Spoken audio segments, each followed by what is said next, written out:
আসসালামু আলাইকুম। আজকের এই ভিডিওতে আমরা দেখব কিভাবে আমাদের ওয়ার্ডপ্রেস ওয়েবসাইটের মধ্যে এলিমেন্টর ভার্সন 4 অ্যাক্টিভ করব। তো সেজন্য প্রথমেই আমরা ব্যাকএন্ডে লগইন করে নিব। তারপর এখান থেকে প্লাগইন থেকে এড নিউ এখানে ক্লিক করব। তারপর আমরা এখানে চার্জ প্লাগইন এখানে এসে আমরা চার্জ করব এলিমেন্টর লিখে চার্জ করার পর এলিমেন্টর প্লাগইনটা আমরা ইনস্টল অ্যান্ড অ্যাক্টিভ করে নিব। আর আপনার যদি ইনস্টল করাই থাকে বা অ্যাক্টিভ করা থাকে আমি আপনাদেরকে দেখাবো কিভাবে এর সেটিংসটি অন করে ভার্সন 4 এ যাবেন। তো আমি অ্যাক্টিভ করে নিলাম।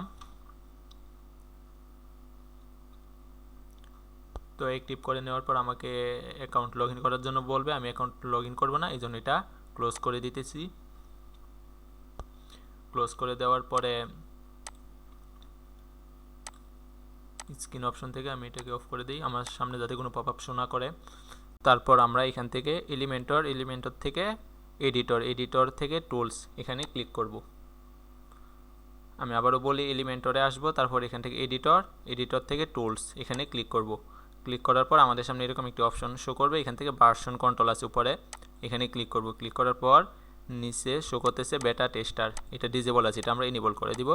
তারপর এখান থেকে সেভ চেঞ্জ এখানে ক্লিক করব। ক্লিক করার পর এটা ক্লোজ করে দিই পপআপটা। আমাদের ভার্সনটা এনেবল হয়ে গেছে। তো আমরা ভার্সন এনেবল করার পর আমরা দেখব ওয়ার্ডপ্রেসের মধ্যে কোনো আপডেট শো করতেছে কিনা। সেজন্য আমরা ড্যাশবোর্ড এখান থেকে আপডেটস এখানে ক্লিক করব। তারপর এখান থেকে রিইনস্টল করে দিই ওয়ার্ডপ্রেস।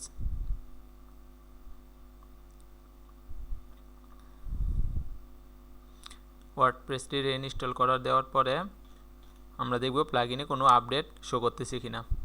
তো আমাদের কোনো আপডেট শো করতেছে না। তো আপনারা এটা করে দেখবেন আপনাদের কোনো আপডেট শো করে কিনা। শো করলে এখান থেকে আপনারা আপডেট করে দিবেন। তো আমাদের যেহেতু আপডেট শো করতেছে না, তাইলে আমরা এখন এটাই ভার্সন 4 এনেবল করে ফেলি। সেজন্য আবার এডিটর টুলস, তারপর এখান থেকে ভার্সন কন্ট্রোল এটা তো এনেবল করলাম। তো এখন আমাদের করা লাগবে সেটিংস, এখানে যাওয়া লাগবে। সেটিংস থেকে ভার্সন 4 এখানে দেখেন ভার্সন 4 এটা। তারপর এখান থেকে অ্যাক্টিভ নিউ এক্সপিরিয়েন্স, তারপর আমরা এটা অ্যাক্টিভ করে দিব। এখানে ক্লিক করে অ্যাক্টিভ, আমাদের এটি অ্যাক্টিভ হয়ে গেছে। এখন ডিঅ্যাক্টিভের বাটন শো করতেছে, তার মানে অ্যাক্টিভ হয়ে গেছে। আমি যদি আবার দেখাই কি করলাম, এডিটর সেটিংস ভার্সন 4 এখানে আসবো, তারপর এখান থেকে এটা অ্যাক্টিভ করে দিব। তো এখন যদি আমরা নতুন একটা পেজ ক্রিয়েট করি,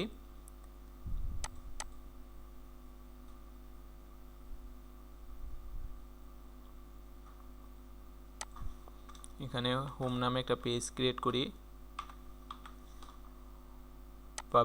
পাবলিশ। এখন যদি এডিট উইথ এলিমেন্টরে ক্লিক করি,